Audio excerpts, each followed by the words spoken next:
Okay, so couple updates. So one question Marty asked last week about, for example, not related to our Gemara directly, but writing the thing so that your daughter could get an inheritance and you're undoing that. So I straight out asked Rabbi Reese about it a few days ago. So he said that you're allowed to give gifts.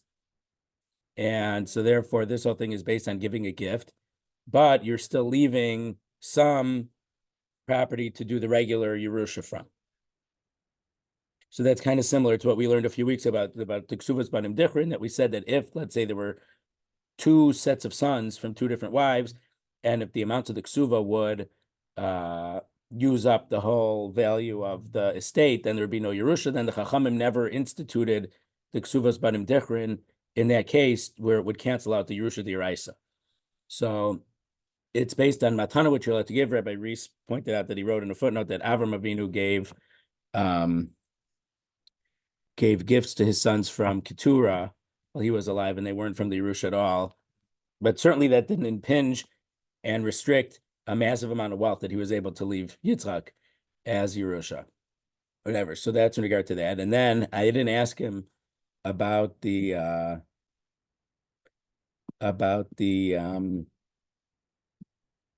prenuptial agreement, but based on what he said, a similar thing, you can obligate yourself on something voluntarily. So the prenuptial agreement is voluntarily obligating yourself to pay what $150 a day, whatever it is. So you're not violating anything because you voluntarily are able to obligate yourself for something.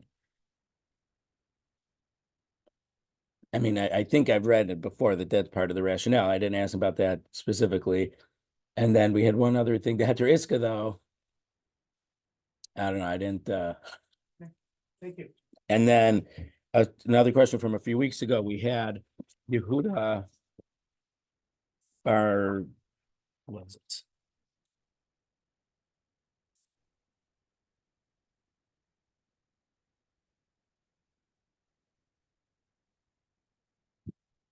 And on Beis Amid Beis at the bottom, we had Yehuda Bar Meremar. So Yehuda Bar Meremar, so obviously he was an important, influential person, because if he would have gone, but certainly was a Ben Torah because he wanted to hang out with, I shouldn't say that lightly, but Rapapa was in town. He wanted to spend time with Rapapa, who obviously was a great Amora. So he clearly was a Ben Torah, but he didn't want to go into the house of Abasura. So, and I assume Abasura was Abba from the city of Surah, because Surah sounds like from Surah. But he felt that his being there was going to pressure Abba Surah to write a big dowry. And in fact, he ended up writing all of his assets. So my questions, the thing that I didn't know, and I still don't have an answer, but I found a little bit more information. The main question is, why doesn't it say that he was an Amora? It doesn't call him Rav. So I didn't find any information on that. The Steinsaltz says, didn't say where he got it from, but they say in some other places where he's quoted as like Yehuda Bar Meremar. So they think that he was connected to the family of the Reish Galusa. So that obviously would have made him prominent, that he was connected to the Reish Galusa. A different reference book that I looked at said that we have very little halachic statements from him, but it quoted something from Gemara and Brachos, so we know that he was a very late Achron, a late Amora. It seems that, we see he was connected to our Papa, but it seems that he was a pretty late Amora. So I didn't see anyone talk about why he didn't have smicha, but why we don't call him Rav, but a little bit update on that. Okay. We are at the middle of Nun Dalet Amud Aleph, 54A3, at the very end of the paragraph, at the very end on the bottom of the second paragraph in the Art Scroll side, 54A3. So the Mishnah had said back on Nun Beis Amud Beis that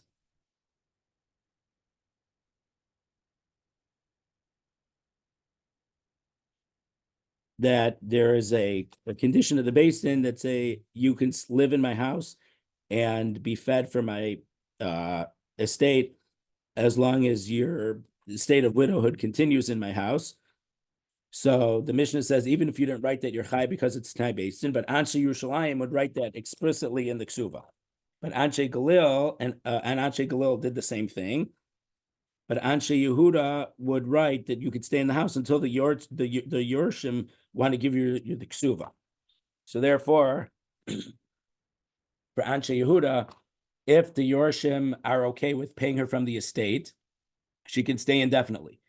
If they want to just pay her out the Ksuva, the 200 zuz or whatever is written in the Ksuva, they can pay her out even if she doesn't want to be paid out. And then she doesn't get lodging or food from anymore because now she has this, her Ksuva money, she can go do what she wants with it. So basically the machlokas is, or the difference between Anshe Yerushalayim and Anshe Yehuda is that Anshe Yerushalayim hold that basically she could live like off of Social Security, that the estate would be obligated to give her lodging and board and lodging, basically, room and board, for as long as she wants, until she would get remarried. And according to Anshe Yehuda, the Yorshim could decide, we've been paying you this long, now we're just going to pay you the whole ksuva. So in the amount that they've been paying for her lodging and her food, that doesn't come out of the ksuva. That just comes out of the estate, not from the ksuva. So Itmar, so we have to turn already the art scroll for the actual Gemara. Itmar Rav Amar Halacha Kanche Yehuda, Ushmol Amar Halacha Kanche Galil. Rav says the halacha is like Anshe Yehuda, that they can decide to give her the ksuva and they don't have to pay her food or lodging anymore. Shmuel Amar Halacha Kanche Galil, but Shmuel says halacha is like Anshe Galil, who are like Anshe Yerushalayim, that as long as she wants and she doesn't get remarried, they have to support her from the estate and they don't have to pay her ksuva unless she wants. Now we mentioned last week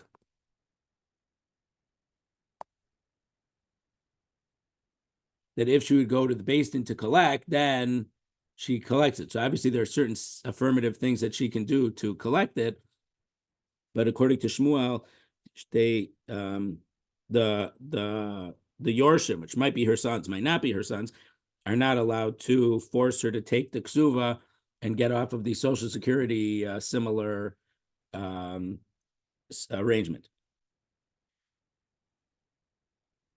Bava v'chabarvada nahu karav. Bavel and all the surrounding areas paskin like Rav, that the sons can decide to pay her the ksuva and stop paying her lodging and food. Narda v'chabarvada no Shmuel. Narda and all the cities around there followed Shmuel. Hahi bas Mechoza having deceived Narda. There was a lady from Mechoza, which was closer to Bavel, who was married to someone from Narda. So her custom from her place, it would have been that she would have kept receiving indefinitely. But from where her husband was, they passing like Rav that the sons can decide to give her the ksuva and stop paying the food and the lodging. So Asuklamei to Rav Nachman, they came to Rav Nachman saying, "What should we do?" Shamal Akala de Bas Mechoza. He heard from her voice that she was from Mechoza. So accents are a real thing in halacha. Here's one example. There's I think it's in Megillah.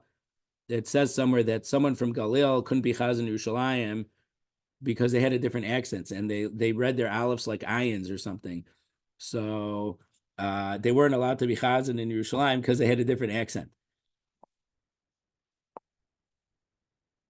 So The Colleziano. right. Or if you read, you have people from certain Hasidic or Hungarian groups that they read a he like a who and this and that. It's a big problem.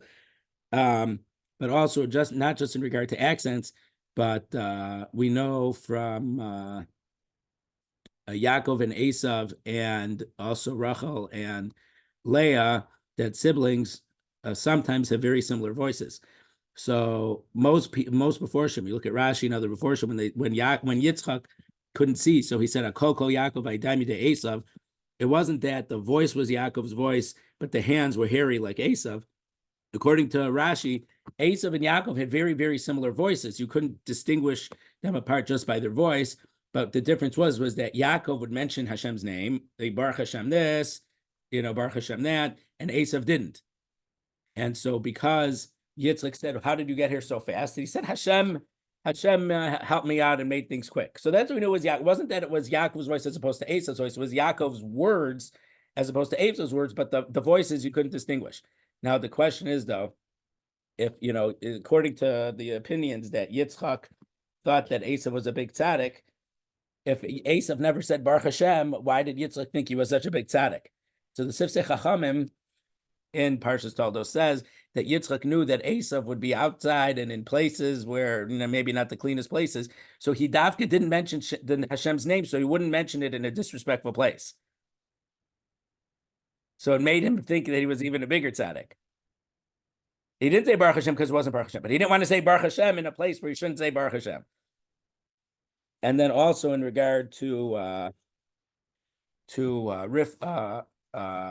according to the Medrash, that Yaakov suspected that Lavan would try to play shtick, and when he wanted to marry Rachel, so he gave these simonim. So some ask, so how come he didn't know that Leah was the one answering and not Rachel? They said they were sisters; they had similar voices. You couldn't tell their voices apart. And there are halachos that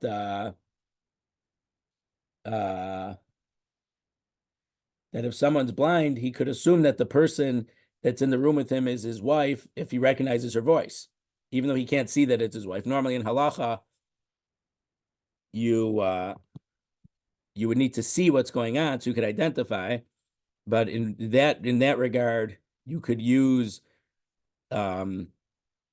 listening. And some hold, it's been a while since I looked into this, but according to there's an opinion that in regard to, let's say, Avodah Zarah, someone is trying to convince people to do Avodah Zarah, you're allowed to do a sting operation.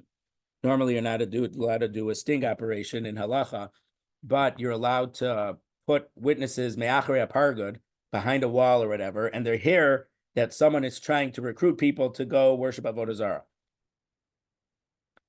So I think that some people say in that case that those witnesses don't necessarily have to see, but because they're behind a wall or whatever, so that they could testify what they heard, and that's enough for that. But that's probably a special because there's a Kesuvos for recruitment of Avodah Zarah that's allowed. But normally for other eidos that wouldn't be allowed, or for any other eidos that wouldn't be allowed. But there are some halachic discussions about recognizing voice or hear about accents. So Reb Nachman heard that her voice was from a choza. So Amar Lahu Bavel v'chabarvado no karav. So he said Bavel and all of its surrounding, they hold like Rav, and the cities and there we found like Rav, that the sons can decide, here's your ksuba, we're not paying for your residence and your food anymore. Amrulay, but then people said to Rav Nachman v'hala Narda Nesiva, she's married to someone from Naharda. They pass like Shmuel that she gets to stay indefinitely unless she would get remarried. So Amar L'chu, so then Rav Nachman says, Yihachi Narda v'chabarvado no Shmuel. Narda and all those cities hold like Shmuel. The sons, you have to keep on supporting her. Madhecha Narda, how far is Naharda? Meaning, what's the boundary between these two places? Adhecha de Sagi Kaba de Narda. So there was a certain measuring. A kav is a certain dry measure. And Naharda had a different measure. Like if you say, I want a bushel. So Naharda had a different size bushel than other places. So however far, when you'd say a bushel, they gave you the Naharda size bushel, that's considered Narda. But if so that would be Narda in regard to this halacha, that the sons are forced to keep paying for her maintenance fees. I don't mean that in a bad way, maintenance, but in places where they would no longer, when you'd say, I want a bushel, they would give you the standard bushel, not the Narda bushel, then that's not Narda anymore.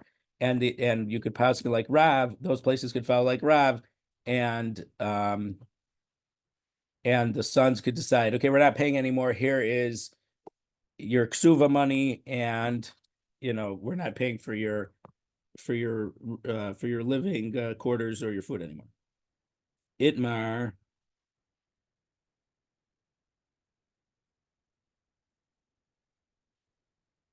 Just so, what about us? We're in Narda or Bava. What would we do? Tosfos quotes the Rach that says where there is no minhag, excuse me, where there is a minhag, you follow the minhag. And when there is no minhag, you should follow like Shmuel, because we usually follow Shmuel in these type of disputes. So in Shmuel paskin that the wife remains being sustained from the estate.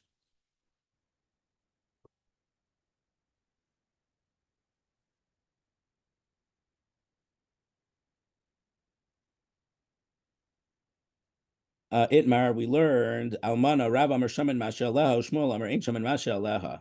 A very strange halach. Well, I don't know. So when the widow is, if they're going to be paying off her ksuva, so if she's wearing clothes that are worth $30, does that get deducted from the amount of the ksuva that she gets? Or we're saying the clothes that she's wearing are her clothes, and we don't take that into account that she already has that money from the from her ksuva. So Rav Amar Shaman Mashallah. Rav says we estimate what is she's wearing, and the sons don't have to pay that amount to pay off their father's ksuva. Ushmuel Amar Ein Shaman Mashallah. But Shmuel says that you don't estimate that because that's considered hers. So even though there's a halacha that Mashikanta Isha Kana Ba'ila, whatever a woman owns, her husband has acquired, but her clothes are her clothes, they're not his clothes. At least these clothes. So it's in Israel, when people go for Israel for the year, there's a question: you're supposed to tear kriya, not tear kriya when you go to the kotel, this and that. Karen Biavna, Rav Stav is always quoted, and that it's your father's shirt, it's not yours, so you don't have to tear kriya. And some say, well, yeah, if you sell it to someone else, your father's not going to be upset about it, so it's your shirt. But that's what Rav Stav and Karen Biavna says. So from this halacha, we'll see a few more lines about this. This Gemara might actually have some influence on the psak. I'm not sure it does, but it might. Why are we discussing all of this? Were there, certainly there were some, not so nice people that, let's say, that ran the estate that wouldn't want to support the widow and or pay off the ksuba. Is that the reason? Well, because this parak spoke about several takanos chachamim, that even though the ksuba doesn't explicitly say this, but she gets to stay being fed and housed from the estate and this and that. So we have to learn in certain situations, how far did the Chachamim extend it indefinitely? According to Shmuel, they did. According to Rab, they didn't, and which was Machlokas Yehuda and Anshe Yerushalayim in the Mishnah. So there was a machlokas, I guess, of what. I mean, they agreed that the Chachamim, made this takana, but some of the exact details, does that mean it lasts forever or not? That's part of the machlokas. But I would say we're going to see more about this on the next Amud. But remember, a few weeks ago we saw that Rabbi that we said that ongoing medical treatment is like food, and the estate has to pay for it. And Rabbi Yochanan says, "Oh, if you find a doctor who will take a lump sum, then you don't have to pay for it anymore." And then you could say, "Oh, here's the ksuva, pay for it from the ksuva." I think this is related to that, even though, and we'll see about it on the next Amud. So we should get there soon, and I'll talk more about that then. But that's really, so did that answer your question? But the opposite case is someone who, so I'm not sure exactly.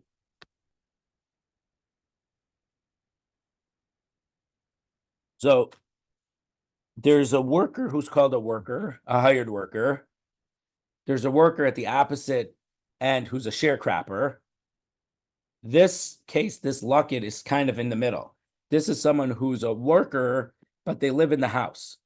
So they're not as independent as a worker, but they're not as dependent on the landowner as a sharecropper. Rashi says it's a laborer who lives in the house of the owner, and so the owner gives him clothes, and when you leave, he could have him keep the clothes as part of the wage. Or if he gave him these clothes, can we assume that can we take the value of these clothes out of the wage, or the guy could keep them in addition to the wage? So if it's a regular hired worker, that's, I guess, kind of like what we might call an independent contractor. So there's no shaila that guy comes with his clothes and goes with his clothes, and you have to pay him whatever the rate is. This person, because he lives in your house, you have a little bit more control out of him. So there's a machlokes about if clothes that you supplied him with, is that considered part of his wage or not? I remember that was probably 15 years ago, maybe a little more, during the Iraq war, towards the beginning, where people found out that people who joined the United States Army, from their first paycheck, money gets deducted for the uniform that they get. So they basically have to pay for the uniform that they have to wear for things. And some people thought that didn't make any sense. I don't know if they've changed it since then, but Havdil. So Rabbi Arvin says the opposite is for this field worker who lives in the house, that Rav holds that it's that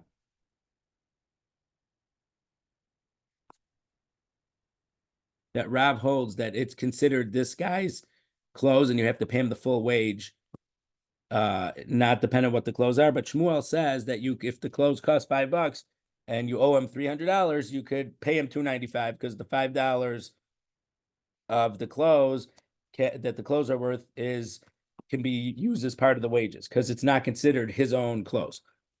Rav Kahana masni v'chein balakit, but Rav Kahana says the same machlokas for the woman and her clothes is the same machlokas about this laborer.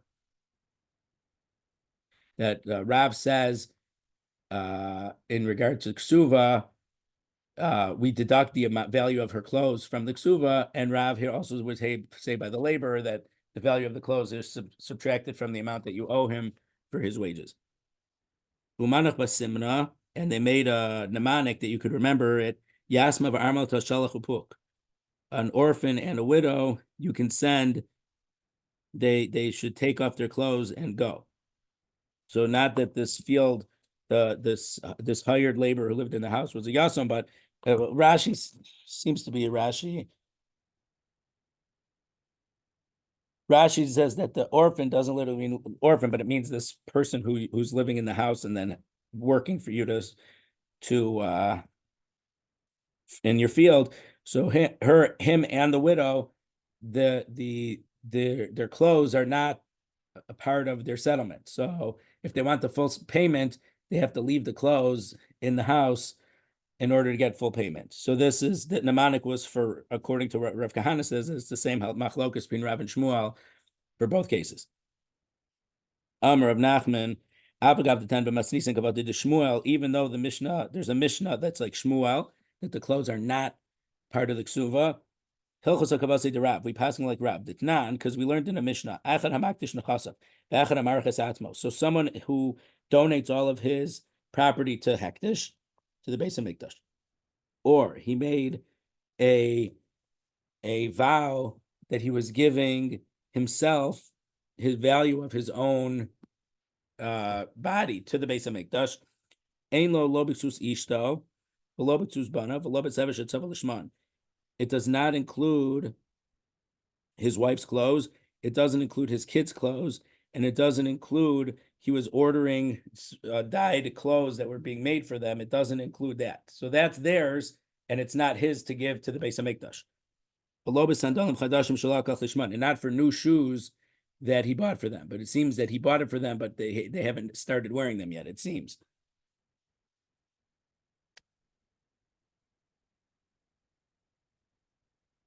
So we see that his wife's clothes are her clothes. So that would seem like Shmuel.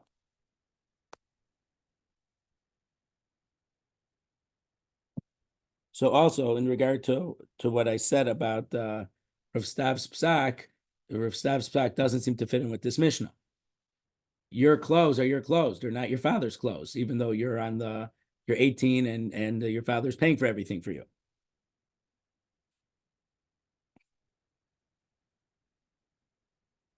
So there is there's a machlokas Rishonim about this. Most hold it's just your regular clothes that you wear every day. People didn't have so many pairs of clothes the way we have today. We had a professor who lived here 30 years ago, an Israeli physicist, and he says he has 6 pairs of trousers. He's never had so many trousers in his life. Because in Israel, how many pairs of clothes did he have? And he wasn't a poor person, but it wasn't part of the culture, and they don't have as much cabinet space either. Right, that's why they have the closets that they do, which aren't like us. Right, they don't have built-in closets. Everyone gets you hire a carpenter to make cabinets for your room, and then when you move, you usually take it with you. Usually, I think. Rick and Rav Lau, but then again, at the beginning of the state of Israel was a tremendously poor state. People came from Europe; they literally had nothing, and there wasn't much economy-wise going on in Israel then. He spoke about having, I think, 2 pairs of pants total for many years, and he had 1 ball, I think. But the difference is he was samech b'chalko. People were happy with what they have, with what they had.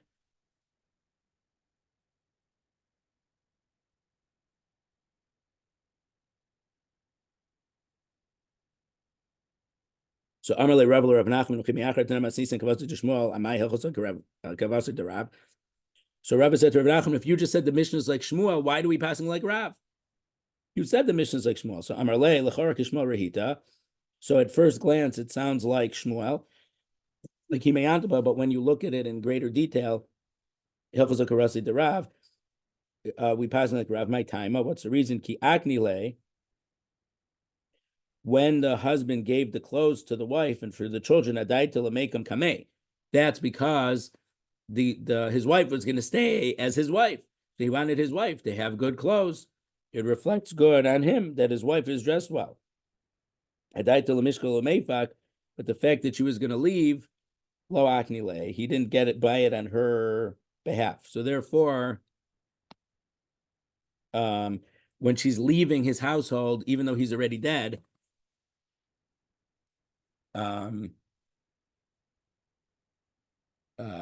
Rav says that she doesn't get to keep the clothes. Oh, so the other machlokas Rishonim that's from this Mishnah is that. Oh, so I started saying it and I didn't finish it. I interrupted myself. But that doesn't include the Shabbos clothes that you're not normally wearing. So the Mordechai brings down opinions, and I think he paskins that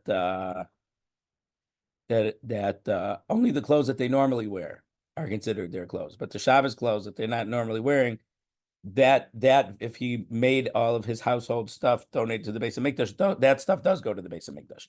So only the regular clothes are exempted from going to the Beis Hamikdash, but the Shabbos clothes do go.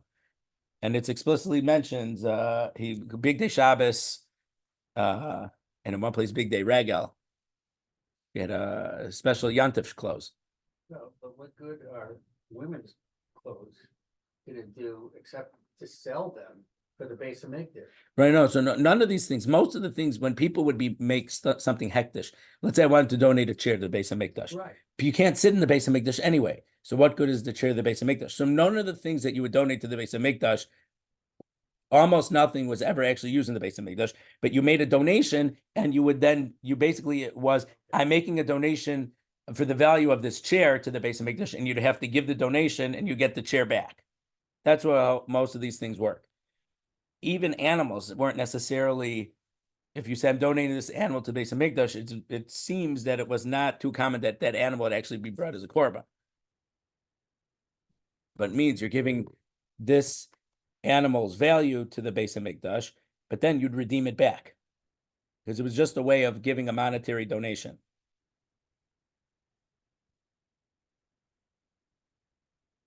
I mean, the Kohanim couldn't wear men's clothing either in the Beis Hamikdash.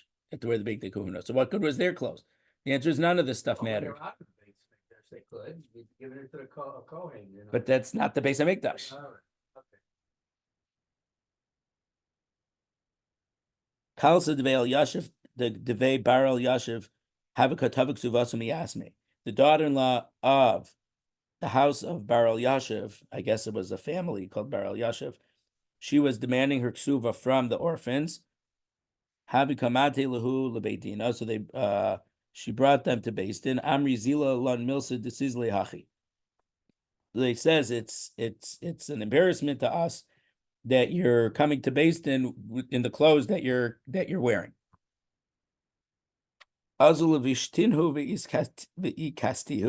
So she took all of her clothes and put all her clothes on, l'kulamana, or all of her clothes.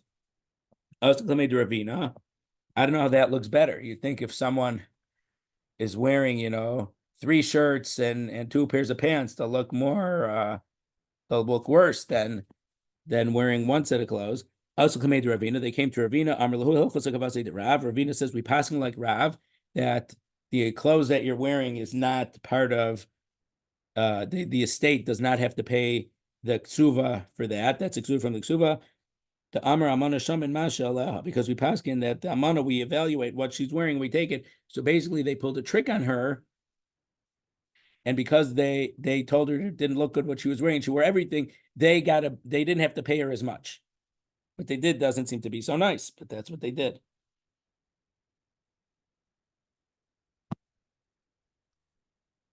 How the Amarlahu, there was a certain person who told his family right before he died, Nedunya Lebras, I want a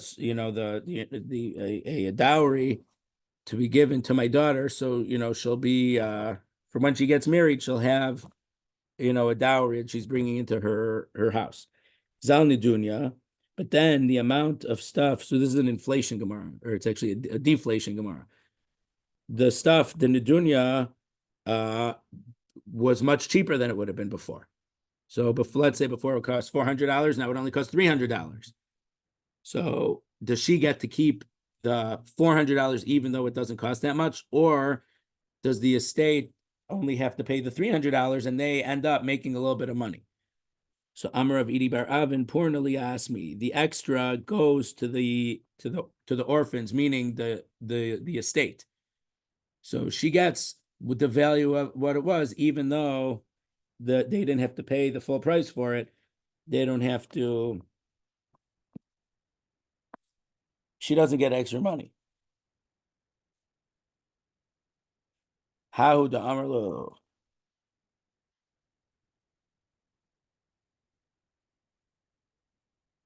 But it seems that the Gemara doesn't say what if the prices for everything went up? What if there's an inflation? But most Rishonim say that if there was an inflation, the estate would have to pay the higher amount to give her that full dowry. How the Amar Lahu, there was a certain person who told his family before he died, so I don't know if he was a wine salesman, but he had a lot of wine, and he said 400 zuz out of this wine should be the dowry for my daughter. Iyakar Chamra, then wine went up. So let's say that they took away, 10 barrels for it, but now they only needed 8 barrels to pay for the stuff because the wine went up so much. The other stuff stayed the same in value, but the comparative value changed. You didn't need as much wine to buy the same stuff. Rav Yosef, Rav Chali asked me. So Rav Yosef said similar, that just the amount that was needed, it's not $400 worth of wine. The meaning, because he said $400 worth of wine, but Rav Yosef is saying we paskin that the value of wine to buy the $400 worth of wedding materials, or dowry supplies, or trousseau, whatever you want to call it. Privid Rav Yochanan, Havilu Itas Abed come after the Mizone. There was a relative of Rav Yochanan who had a wife, the wife of their father she was eating a lot of food and they were spending a lot of money to feed her. So in this Gemara, the case was he was still alive. He hadn't died yet, but at her current rate of expenses, she was going to bankrupt the estate fairly quickly. So as made Rabbi Yochanan, they asked Rabbi Yochanan, he said, they said, tell your father that he should appropriate, well, he should specify a certain piece of land that her mizonos will come from this piece of land. So because he was doing that, he was limiting to how much they would have to spend on her estate. Also, Reish Lakish. Then he died. They asked Reish Lakish, and they said, "This Amr Lahu." He said, "Kol shekei cheribel amazonos." He said he didn't do this to take away her food. He did this to give her even more food because from the Kesuvos, he has to give X amount, and if he pledged a land, he's doing that to give her even more food. So Reish Lakish clearly a pasuk like Rabbi Yochanan, and why they didn't ask Rabbi Yochanan, I don't know, because clearly we know from other Gemaras Reish Lakish died before Rabbi Yochanan. So I don't know why they didn't ask Rabbi Yochanan, but now they got I don't know. Pach and Panim. Lakish, is he like a 300-pound guy and Yochanan a 125-pound week? Rabbi Yochanan was a very large man. Reish Lakish, I don't know, but affect how they paskin, see, there's like historians and sociologists want to make up stuff like that. There's psychological stuff that that they went through as kids affected why they passed in a certain way. But right. But well, that's the dust. Well, Pirkei Avos, for instance. I mean, that's a classic example. Which case? Well, I mean, rabbis wrote their sayings because of who they were. Right, but most of those Pirkei Avos is for the most part isn't halacha. For the most part, it's midas chasidus. But if halacha is halacha and the Amoraim were part of the Shoshel Sakabala, they weren't going to paskin based on psychological trauma that they may have had, when they were a kid. So people who want to paskin that way, they're wrong. And there was, I think it was a time of Beis Halevi or Reb Chaim, someone gave a whole drasha about what great kibbud of an aim Esav was. They basically are making Esav into a big tzaddik, and they're making Yosef's brothers into huge Rishaim. And I think it must have been Reb Chaim. I think it was Reb Chaim, not the Beis Halevi. Maybe I'm missing, because I heard from Rav Aaron and from Rosha, but not lately. He said, "Don't dress the avos in our clothing." We might think that, we were mad at our brothers, so we did this, but they were higher people. They weren't doing things based on just pettiness.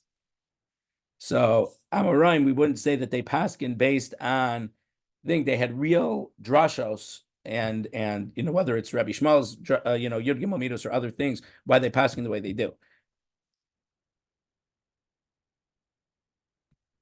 But I'm not denying that there are probably a bunch of professors somewhere who are trying to say that it's based on stuff.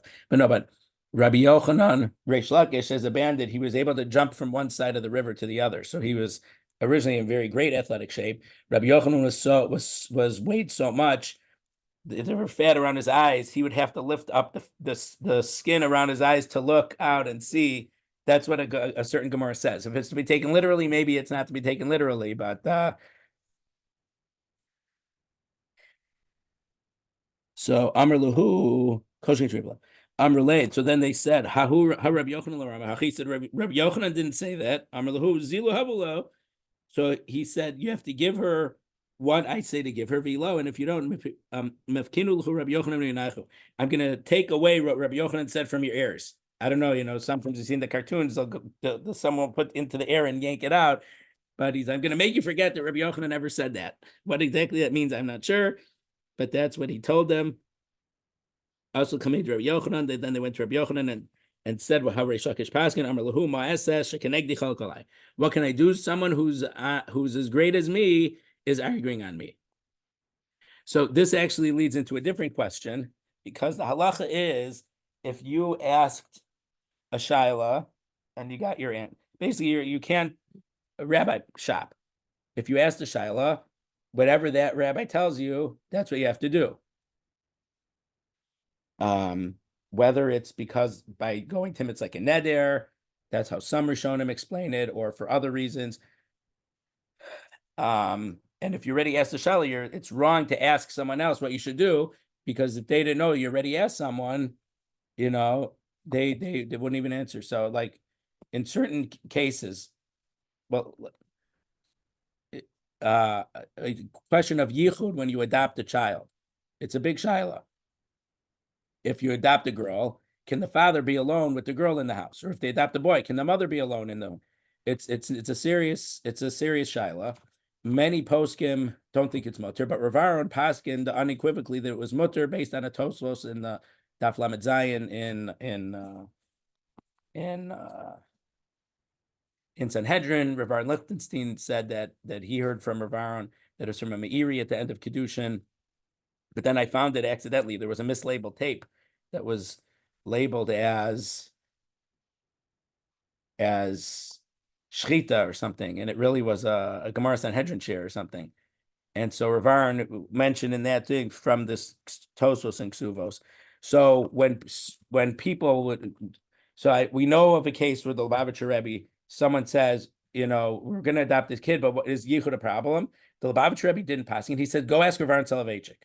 Because his opinion was it was usher, so he decided not to paskin the shaila. He sent them to someone who would paskin in a mutter way for them. Same thing with Rav Yashaber. Rav Yashaber was against it, but someone was going to adopt the child. He said, "Ask my brother Rav Aaron," and Rav Aaron was matter for them. So depending on the situation, so a Rav can decline the shaila and send you to someone else who they think will give you a heter, because when you ask them, he didn't give you the answer. He said, go ask that. So then you're allowed to ask someone else. But the fact that why did they go to Reish Lakish is a bit of a question. But what's interesting here is that Rav Yochanan gave him advice, and then they said, oh, we did. And then maybe Rabbi Yochanan wasn't around when he died, and they said to Reish Lakish, this is what we did. But Reish Lakish gave him different psak. And then when they said that Rabbi Yochanan said that, he says he didn't care what Rabbi Yochanan said. So how exactly that interplays, I'm not sure, but it's interesting because maybe Reish Lakish held that when they asked advice, it wasn't Lamaisa yet because the father was alive. Now that the father is dead, they have to know how much does the estate have to pay and this and that. So it was a new shaila in front of him. The fact that they were planning for it, the fact that now the shaila actually came up, it didn't matter that they had this suggestion from before.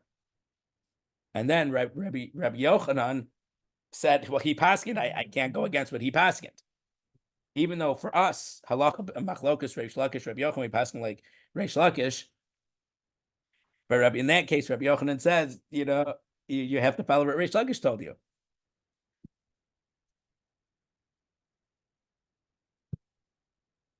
So the question is, and so I told you I was going to mention back to that Gemara from Rabbi Yochanan in a few minutes. So here's where it comes up. So the question is, earlier by the woman who needed the lot of doctor's appointments, bloodletting, whatever it was. Rabbi Yochanan says if you could find a doctor who's willing to take a lump sum, then just give her the ksuva, and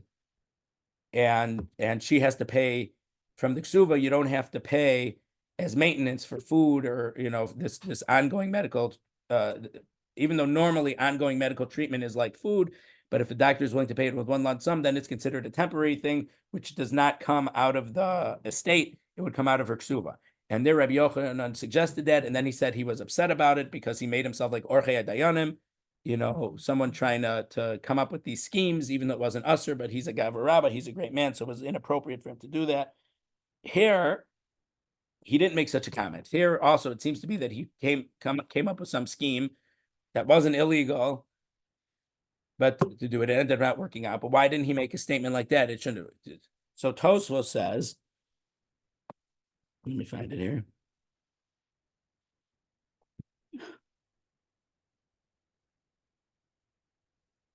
So Tosfos says there Rabbi Yochanan was disappointed that he had suggested such a scheme.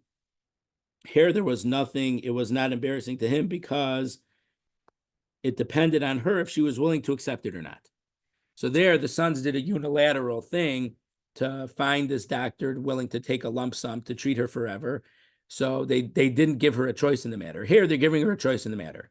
Look, we're willing to give you food, but to the value, up to the value of this piece of land. And if she would say, okay, she's accepting it. If she says, no, I think I spent a lot of money in food and that's not going to be enough, so just give me the ksuva, they left it up to her. So that's how Tosfos explains the difference between Rabbi Yochanan's advice over there on Nun Beis and this advice over here. The Shita Mekubetzes brings a very interesting thing, which has big consequences for some meta ideas in Gemara, but he says that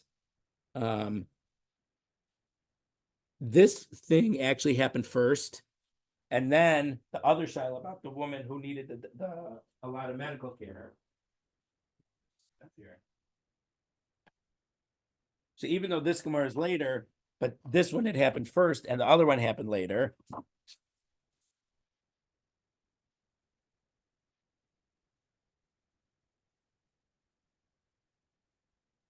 So Talmidei Hari said that this lady used to waste a lot of money and spend way too much, and they're afraid that they were going to do this after the father died also, but they're obligated to feed his widow according to the standards and custom which she was accustomed to while he was alive. So therefore, Rabbi Yochanan gave him an advice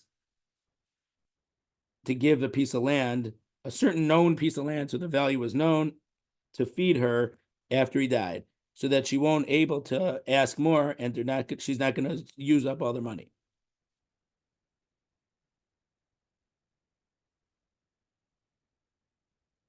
No, that's.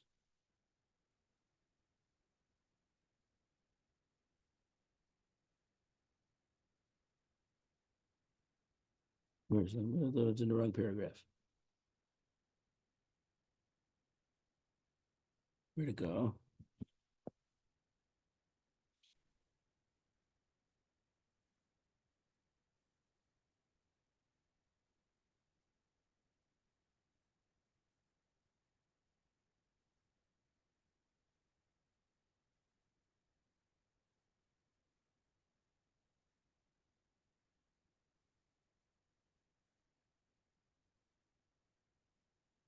Oh, here it is.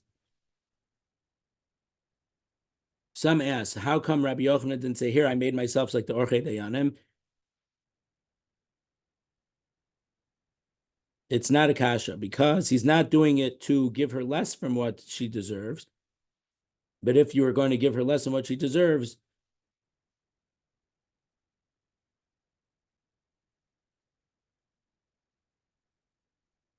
if you give her less than what she deserves, it doesn't help unless she accepted it and she wants it, the ritva. So it seems to be a similar question for Tosfos, that in that case it was unilateral, this case it's bilateral. And Perish Rashi Ksavya, the manuscript of Rashi I found, that Rabbi Yochanan didn't say, I made myself like the Orchei Dayanim, like we said before, because this Maisa happened first, and then that other Maisa happened. And after all of it, he said, I made myself like Orchei Dayanim. So even though this Gemara is later, this one happened first, and then the other Gemara happened, and then Rabbi Yochanan said it about both cases. How the Rashi and the manuscript knew that, we don't know, but that's what the Shita Mekubetzes brings in regard to that. So there's a principle of normally pasuk is stam mishnah, but if there's a stam mishnah and then there's a different machlokas about it, we paskin like the later mishnah. So sometimes Tosfos has a doubt. He says, well, which one is considered the stam that was first, and which was the machlokas that was later? If you look in the order of Shas, sometimes the Mishnahs, what to us appears in the order of the Mishnah was first. Tosfos says, well, that's not the way it was. How does he know that? I don't know. But that would seem to be a similar thing to what this Rashi Ksavyat is saying. Even though to us, it looks like the order of the Gemara is like this, but the way it really happened was this one happened before the Gemara, which was quoted on Daf Nun Beis. So I don't think that there's the main thing to me, it's just interesting. How come he was upset at his Rabbi Yochanan was regretted making his suggestion before, but here he didn't. So according to Rashi, he really was. Rashi Ksaviyad brought in the Shitim Bebetzah. So according to Tosfos and the Ritva, it's very different because this was they offered her and she accepted it. So it wasn't a unilateral change. That's why this was not as bad as what he did on Daf Nun Beis. Rabbi says before Shalemi Rabbi Yochanan, it was explained by Rabbi Yochanan. Amar limizonos, riba limizonos. Amar bimizonos. If he says this is food limizonos, then he's adding to that it's extra money to spend on her. But Amar bimizonos, he says this is a field bimizonos ishto. Then he's saying, oh, the mizonos are only from this field. Katzos mizonos. He made a set amount for mizonos from this field. So it could be that Rabbi Yochanan told them to do it this way, and they did it the other way. So therefore, he agreed that the way they do it, they didn't follow what he said, and therefore they're obligating themselves to pay her more for her food. We will return to you the fourth parak of Kesuvos. Let's start the fifth parak, B'siyata D'Shmaya, parak Afapi. Now it's a little bit strange. We don't usually start a sentence with a conjunction, but this parak starts with Afapi, even though. Even though they said, the Chachamim said that a Basula gets 200 zuz ksuva and a widow gets 100 zuz ksuva. If he wants to add even 100 mana, so Masayim 200 zuz, 100 zuz is called a mana. So 200 zuz is 2 mana. So if he wanted to add 100 mana 50 times the ksuva, he's allowed to do that. If she became widowed or divorced, whether from Erizin or from Nesuin Govas Akal, she collects everything. Rabbi Elazar ben Azarya Omer, we saw this earlier on Daf Mem Zayin Amud Aleph. Rabbi Elazar ben Azarya says, Nesuin Govas Akal, if they had done chuppah and then he died or they get divorced, she collects the entire ksuba with the extra, the tosefes. But mina Erizin, but if it was from Erizin Basula Gova Masayin V'amana Manesh Lo Kasav La Ela Manasa Konsa.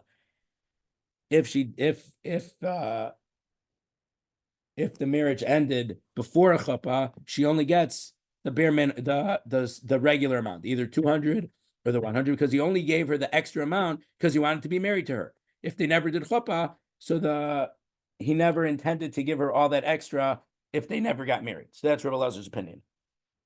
Oh, Rabbi Elazar ben Azarya rather.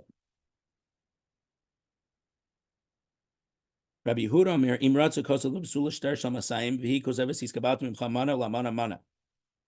Rabbi Yehuda says if she wants Ratzah, if she wants, he could write a basula, a star, meaning a ksuba for 200 zuz, but she's allowed to write a fake receipt that says I received 100 zuz already. So she can't say I received the whole thing because then she has no defense for herself. But she could say I received half the payment, even though she didn't. It's a form of mechila, of her forgiving part of it.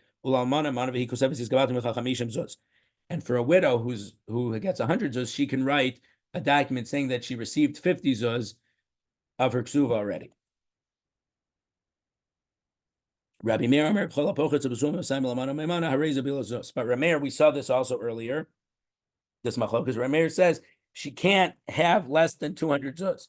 So if you gave her 500, she could be mochel up to 300, mochelas up to 300, as long as there's still a cushion that he would be obligated to pay her 200 zuz if they would get divorced. You can never have less than that cushion of 200 for her, or if she's a basul, on 100 for an almana. Rabbi Yochanan and Rabbi Yehuda seems to hold that you could reduce it up to a half. She can forgive part of the ksuva, even if there's going to be less than 200 left to pay her. Rameir says that we can't go that low. Pshitam.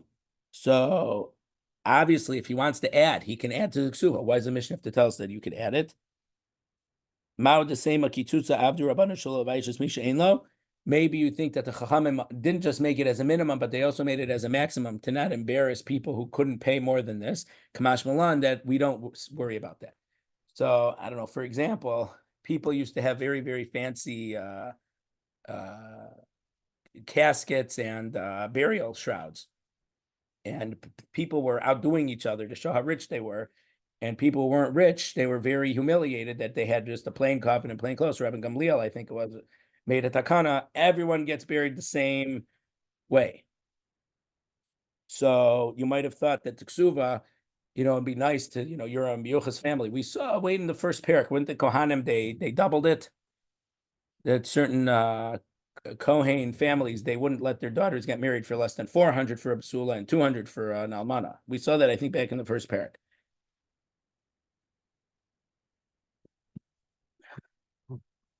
But was that done as a Tosefes, or was that even done me'ikr ksuva? I don't remember. You have to look that back up.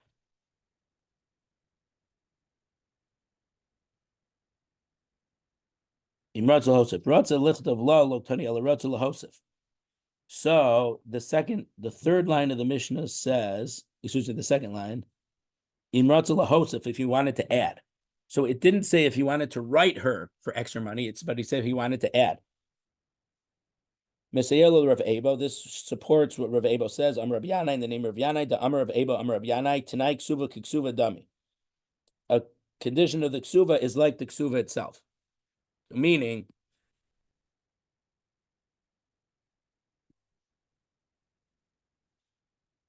is it considered, let's say, an addendum to an agreement? So there's a main part of an agreement, and then there's something added on, or once you added this on, it becomes part of the main agreement.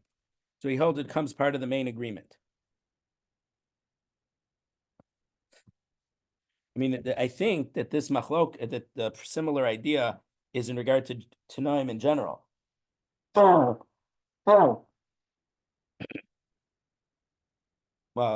no, it's the opposite. That's why we have to be taught this. If you tried to make a Tanai, a condition, like if it will rain on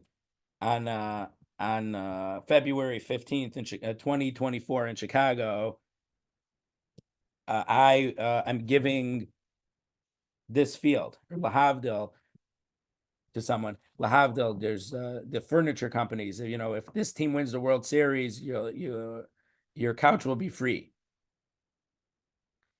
So,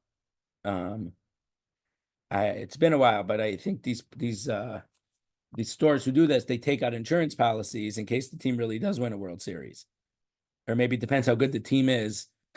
Well, they're still doing it. They did it yesterday or the day before. Really? Company did it, they did it with snow on a certain date or something. Oh, so they still do. I haven't heard about it lately. Yeah. I think they're Once in a while they do it. yeah. So halachically, you can make a silly Tanai. But if you want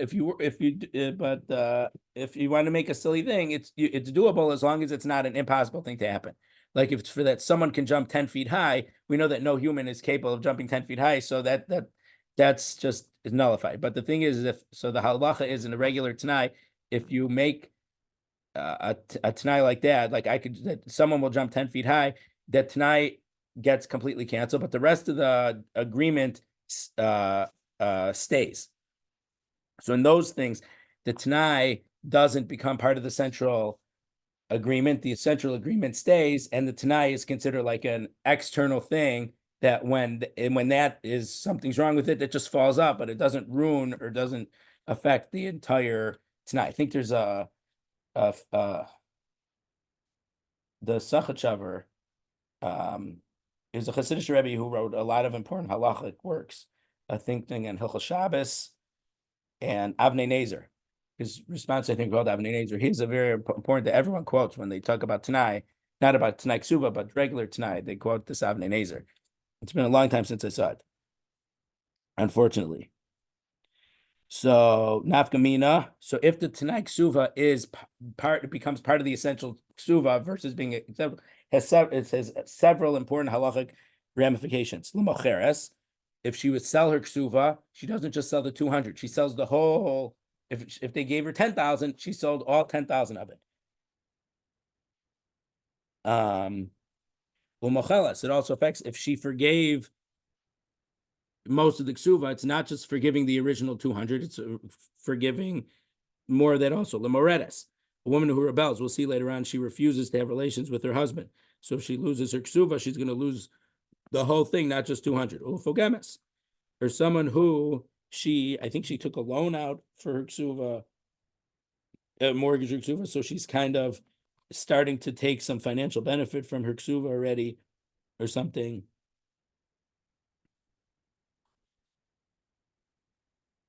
No, she says that she got part of her ksuva already, not as a written thing of mochelas. Letovas, someone who's wants her ksuva. So if she only asks for the extra, we say no, she's asking for the whole thing. Uloveres aldas. For someone who is going against the law of Moshe, we'll see later on. Well, we just have 2 minutes left, but I understand. If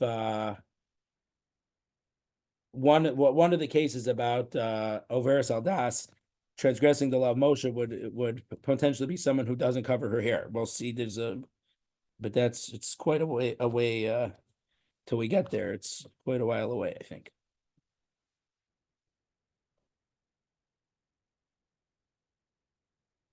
Maybe not. And now we go to Nun Hey Amid Bey Amid Aleph L'Shavach. If things went up in value, so if her husband's property went up in value, let's say after he died, the firstborn son doesn't get double on the extra appreciation that happened after the father died. It was only for what the estate had when the father died, not when it went up since the father died. L'shvua, for an oath. So if they would certain things that you could make an oath about for a ksuva. So if part of it is only in regard to the extra part of ksuva, but if they're doing it about the extra part, because the extra part is part of the main ksuva, it's about they're talking about the entire ksuva, including the basic 200. Ulishvius in regard to shmita, the shmita does not cancel a ksuva unless in usual cases. And if someone writes all of his property to his sons, so it doesn't exclude the 200 ksuva, but it would include any extra amount that he promised to his wife. Ligbos mina karka, the whole thing gets paid from land. All of the whole ksuva is mortgaged, that his land is mortgaged to pay the ksuva. So it's not just a mortgage for 200 zuz, it's mortgaged to pay the entire thing, even if he wrote 10,000 zuz. Umina ziburis. And there's 3 levels of land. There's the highest quality, medium quality, and low quality. If you injure someone or your animal injures someone, the halacha is that Nazikin have to pay from the best land. But Kesuvos Isha, the land that a husband, the husband's land, which is mortgaged to pay for the ksuva, that's the lowest quality land. So all of the ksuva, the extra and the original 200 is from Ziboris. And as long as she's in her father's house. So we'll see later on that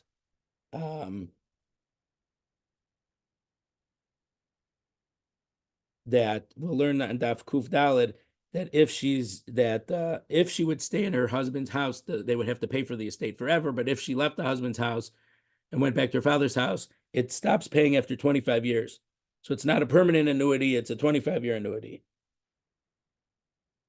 So it's not just for the ksuva, it's also for the extra tosefes, ksuvas banim dechrin, and also in regard to the ksuvas banim dechrin. And we saw this already. Rashi says if she had written 800 zuz to one wife and 200 zuz to a different wife.